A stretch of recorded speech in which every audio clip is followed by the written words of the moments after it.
I'm here with Chris O'Dell, who is the author of Miss O'Dell, My Hard Days and Long Nights with the Beatles, the Stones, Bob Dylan, Eric Clapton, and the Women They Loved. Good job. Yeah, I got that all down. Yes, That was you a mouthful. did. Tell us, how did you become an assistant and tour manager for some of the most influential rock bands of, I would say their era, but really of all time?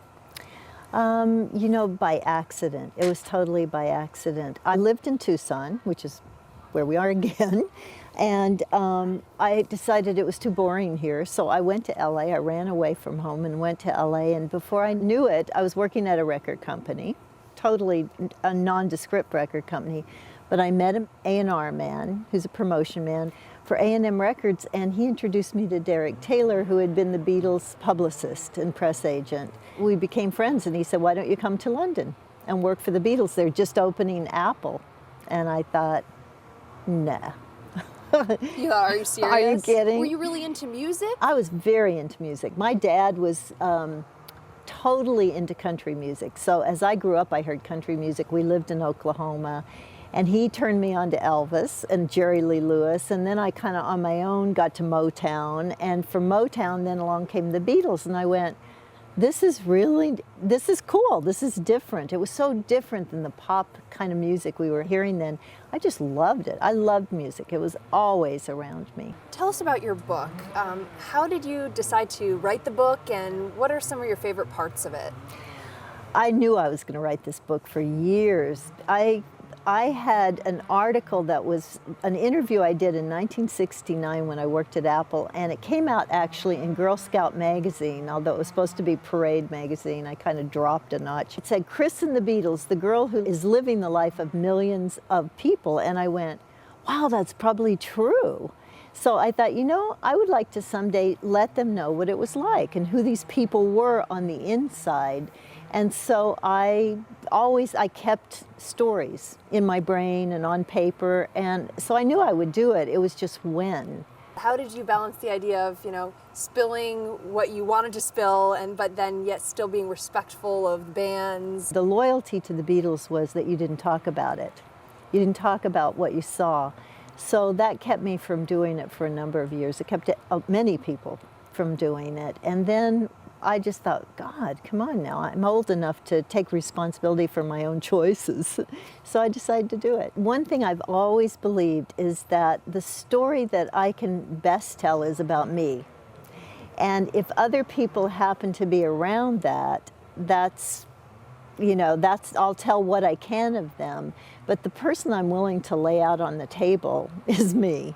And so I tried to keep that philosophy through all of it, but at the same time let people know what these people were like through my eyes. But yet I have a lot of respect for them.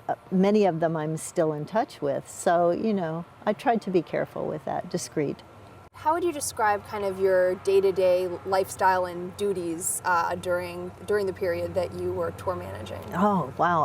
I started first thing in the morning. I was on the phone talking to the next hotel, to the pilots, to everybody that kind of went through what our next move was going to be. So I was always logistically having to be at least a couple days ahead of them. Then I would start thinking about the show that we had that day and how many guest tickets we had and making sure that they were all left at the box office.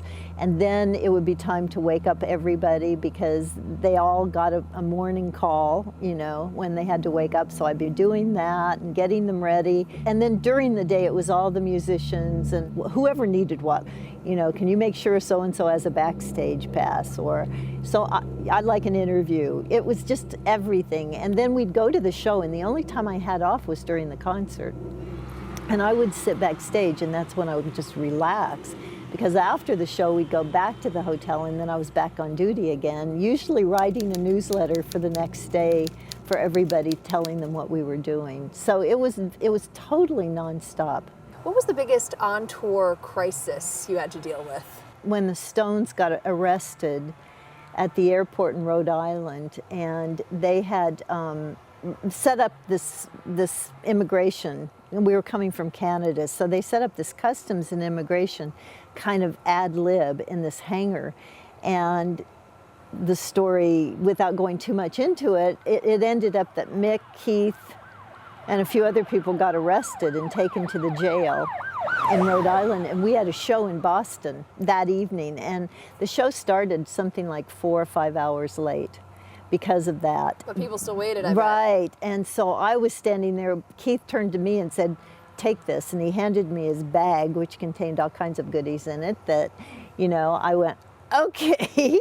You were left literally I was holding the left bag? holding the bag, yes.